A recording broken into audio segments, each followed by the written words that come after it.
Boycott की एक campaign शुरू हो गई है और ये बाइकॉट की जो कंपेन है ये शुरू हुई थी, मैं राइटर्स को कोट कर रहा हूं, ये शुरू हुई थी 18 तारीख को। 5वीं स्लाइड, 18 तारीख को राइटर्स ने ये रिपोर्ट किया था कि वो मैकडॉनल्ड्स वालों की शामत आई हुई थी जी। मैकडॉनल्ड्स की शामत आई, उन्होंने कहा कि इसराइली फौजी जितने हैं उनको मुफ्त बर्गर हम देंगे।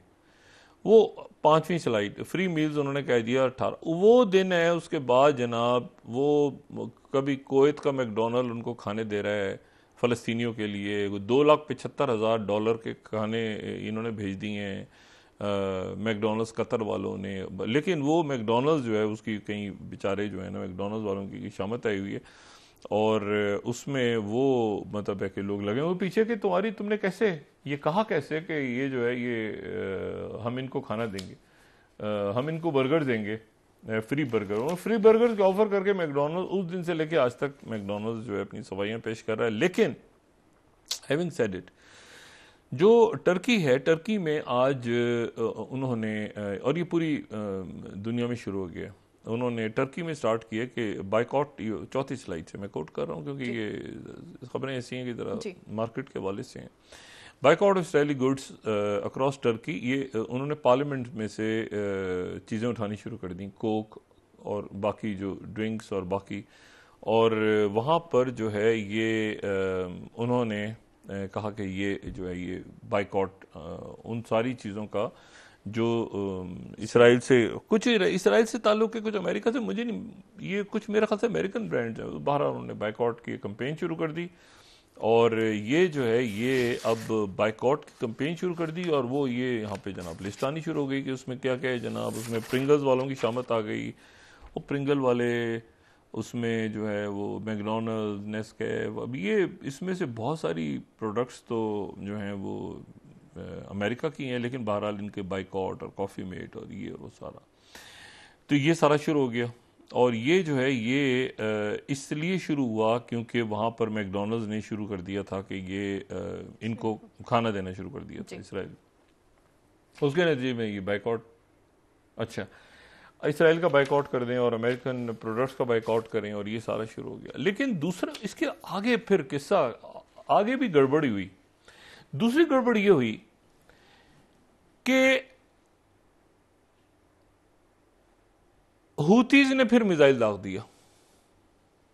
एक तो अमेरिकन एम्बेसीज पे हुआ जी, हमले दोबारा हुए, दूसरा जो है वो हूतीज ने मिसाइल दाग दिए दोबारा। और ये यहां पर ये हूतीज का जो दोनों मैं कोट कर रहा हूं, यहां पे राइटर्स को भी कोट कर रहा हूं। Yemen Houthis launch a new batch of drones, उन्होंने फिर दाग दिए ड्रोन्स। ये यहाँ पे अमेरिकन जो है वॉरशिप्स भी आई हुई हैं। और फिर उसके बाद अल मसरिया, ये उनका टीवी है, उनका मीडिया है, ठीक है, उमर राशिद, इलात and unprepared city under threat, ये उन्होंने प्रॉपर दिखाया है कि यहाँ से हमारे मिसाइल्स गए हैं समंदर के ऊपर से और वो इलात के ऊपर जाके गिरे।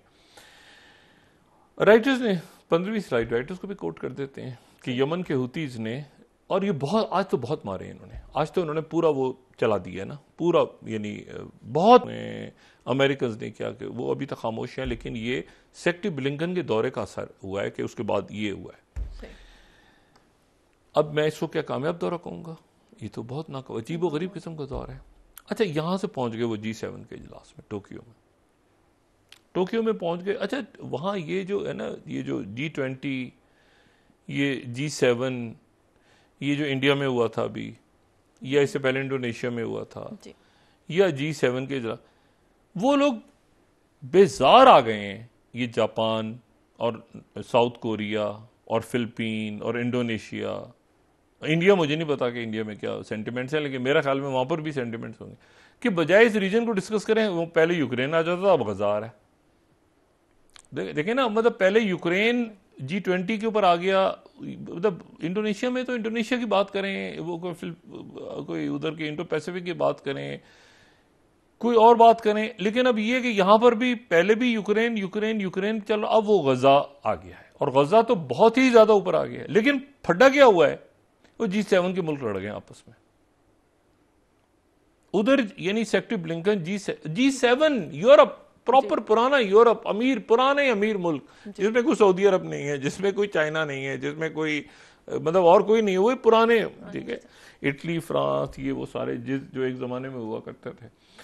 अब उन्होंने वहां पर जो G7 के अंदर जो है, वो राइटर्स ने पहले तो खबर दी कि इनकी पॉलिटिकल 22वीं स्लाइड, पहले तो उन्होंने कहा कि पॉलिटिकल रेलेवेंस टेक पे लगी हुई है कि गजा में क्या करते हैं G7 की। अब G7 ममालिक जो हैं वो गजा में क्या कर रहे हैं, उन्होंने भाई राइटर्स ने कह दिया कि गजा पे जो है वो यानी गजा ही गजा है उधर, हालांकि वो टोक्यो में रहे, गजा वो डिस्कस गजा हो रहा है।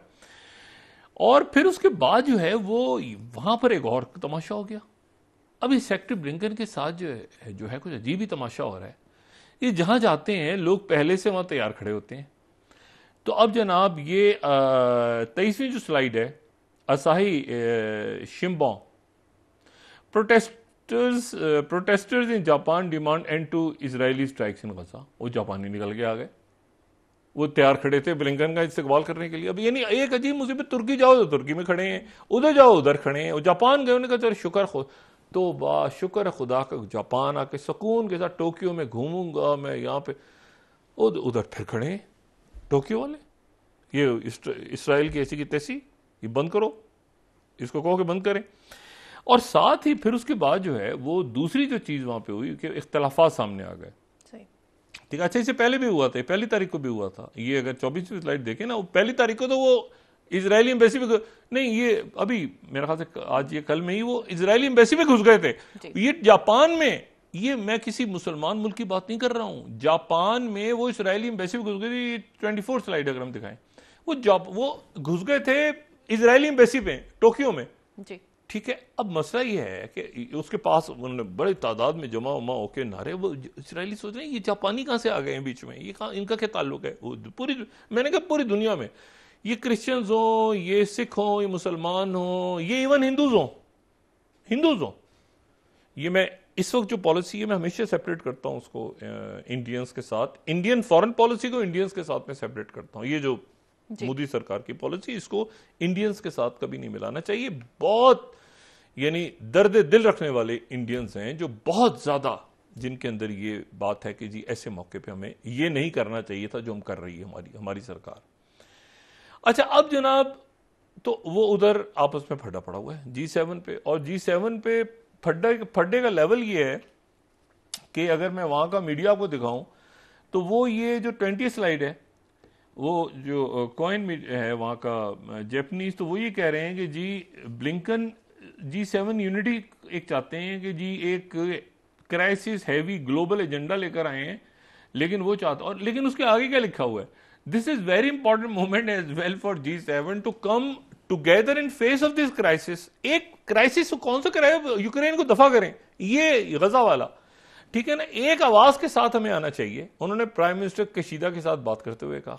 अच्छा, ये प्राइम मिनिस्टर जो है इनका नाम भी बड़ा जबरदस्त है, कशीदा, बहरहाल, तो ये जो है वो उन्होंने कहा एक उसके साथ आना चाहिए, लेकिन जो इस पूरे के पूरे रौले का जो भांडा फोड़ा है वो फोड़ा है इसराइल ने फोड़ा। इसराइल की भी नजरें कि उधर जापान हमारे साथ, कौन कौन मुल्क साथ है हमारे, कौन इधर के। अब वो 25वीं स्लाइड उठा के देखें, वो Blinken G7 unity S crack से मर्ज ओवर गजा पॉलिसी। कुछ मुल्कों ने कहा कि नहीं जी, हम तो गजा के ऊपर इस तरह का बयान नहीं देंगे फलस्तीनी। ये 25वीं स्लाइड दिखा रहा हूं टाइम्स ऑफ इसराइल की। यानी ब्लिंकन के लिए एक अज़ाब बन गया है, एक ये गजा जो है ना, यानी एक मुसीबत बन गई। 5 तो लोग बैठे हैं उसमें, पांचों के पांचों, सातों के सातों, तो ये तो यूरोप के लोग हैं, इटली, फ्रांस, जर्मनी, ये कौन सा कोई यूनाइटेड नेशन का, वो 7 आदमी उस सातों के आपस में लड़े, क्रैक से मर्ज हो गया। उन्होंने कहा नहीं, हम तो स्टेटमेंट नहीं देंगे फलस्तीनियों के खिलाफ, हम क्यों दें, उस जुल्म हो रहा है। इन्होंने वापस नहीं जाना अपने मुल्कों में, लाखों हजारों लोग निकले हुए सड़कों पे। अब जनाब ये एक अजीब रौला है कि G7 के अंदर स्टेटमेंट नहीं तैयार हो रही है। अगर G7 में स्टेटमेंट तैयार नहीं होती सीज फायर की, और एक यानी सेक्रेटरी ब्लिंकन की अजीब पोजीशन है, एल्बनीज घूम रहे हैं साथ चाइना में शी जिनपिंग के साथ, सेल्फियां, तस्वीरें खूबसूरत, वो चलते फिरते आगे पीछे, वो एल्बनीज की खूब आवभगत हो रही है। ऑस्ट्रेलिया के वजीर आजम पहुंचे हुए हैं, और समझ नहीं आ रहा, एक डेलीगेशन अमेरिकन ऑस्ट्रेलिया भेज रहे हैं, क्या मुसीबत है, क्या रौला है, ये बंदा कहां से निकल गया हाथ से। वो कह रहे हैं भाई इंजॉय करो, वो चिल कर रहे हैं शी जिनपिंग के साथ ऑस्ट्रेलिया। अच्छा, अब इसमें जो है इसमें दूसरा एक मामला एक और अजीब हो गया और ये देखें, ये है स्ट्रेटेजिक मामला, ये है स्ट्रेटेजिक मामला। जो इब्राहिम रईसी हैं जी, आपको पता है पाकिस्तान से जो अनवारुल्लाह काकड़ साहब हैं, ये भी जा रहे हैं कल, ये जा रहे हैं ताजिकिस्तान और मेरा ख्याल से उज्बेकिस्तान जा रहे हैं, वहां पे इजलास हो रहा है, वहां इब्राहिम रईसी भी आ रहे हैं, वहां से फिर ये जाएंगे सऊदी अरेबिया, सऊदी अरेबिया वहां से जाएंगे इजलास में शिरकत के लिए। लेकिन वहां जा क्यों रहे हैं, क्यों जा रहे हैं, एक सवाल है ना, जाने की क्या वजह है। दो चीजें बड़ी अहम हुई हैं, दो चीजें अगर इसको किसी ने समझना हो, खास तौर पे हमारे दुनिया के लोग या पड़ोसी हमारे, ये 14वीं स्लाइड देखें।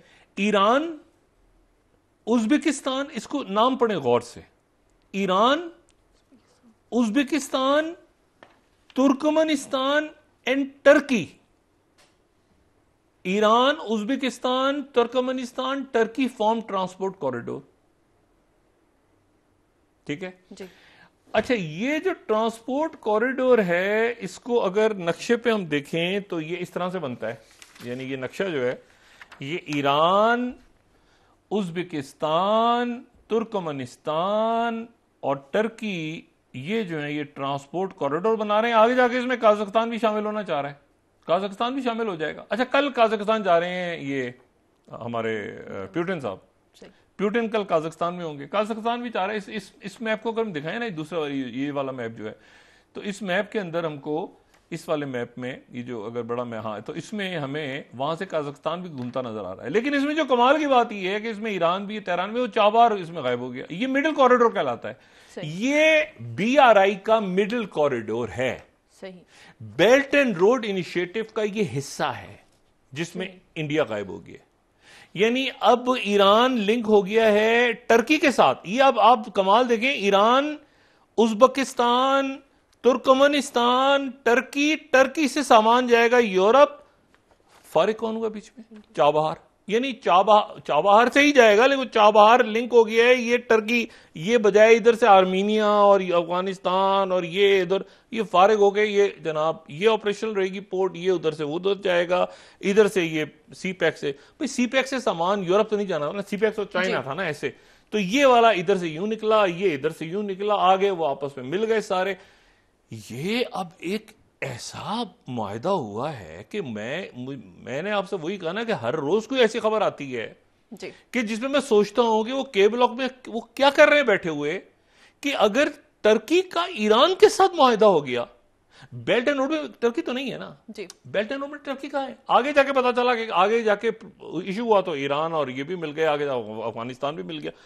तो ये पूरा जो एक बेल्ट एंड रोड इनिशिएटिव इसमें हुआ ही नहीं, यानी अब अच्छा, टर्की जो है वो ब्रिक्स में भी आ रहा है, टर्की SCO में भी आ रहा है। तो ये मेरा ख्याल है कि ये जो स्ट्रेटेजिक मामलात है ना, ये साथ साथ, यानी इब्राहिम रईसी भी वहां जा रहे हैं उज्बेकिस्तान और वो काजाकिस्तान जा रहे हैं, वो उसके बाद सऊदी अरेबिया और यहां पहुंचेंगे, यहां आके ये in the mean time complete एक असेसमेंट देंगे, एक बयान जारी करेंगे। उधर से सेक्रेटरी ब्लिंकन धमकी लगाए, तुम्हारी खबरदार, तुमने हमारे फौजियों को जाते जाते हुती ने भी चला दिया, उन्होंने भी चला दिया, उन्होंने मिसाइल मार दिया। ये अमेरिका के लिए बहुत जरूरी है कि पूरी अपनी ये जो मिडिल ईस्ट की पॉलिसी है और जो ग्लोबल पॉलिसी है, क्योंकि डर खौफ खत्म हो गया लोगों का। जब डर खौफ खत्म हो जाए ना, और वो ये हो कि धमकी दे के गए, तो इराक ने वो तीनों, इरबिल पे भी, हरीर पे भी, तीनों जगहों पे बेसिस पे भी मारा, इधर हुती ने भी चला दिया पूरा। तो बात यह है कि अगर ये सूरत हाल हो, और सऊदी अरेबिया ने, जाहिर है सऊदी अरेबिया और बाकी मुल्कों ने कॉरिडोर दिया कि यहां से ऊपर से फ्लाई करेंगे तो हम रास्ते में नहीं रोकेंगे, ऐसे तो नहीं होती मार सकते ना। तो ये मेरे ख्याल से ऐसी चीजें जिसको अमेरिका को देखना चाहिए और गौर करना चाहिए कि क्या वजह है कि अफ्रीका पे निकल गया, मिडिल ईस्ट पे निकल गया, यूरोप पे निकल रहा है, ये जो इंडो पैसिफिक के इलाके पे निकल रहे हैं, पॉलिसी अपनी रिवाइज करनी चाहिए।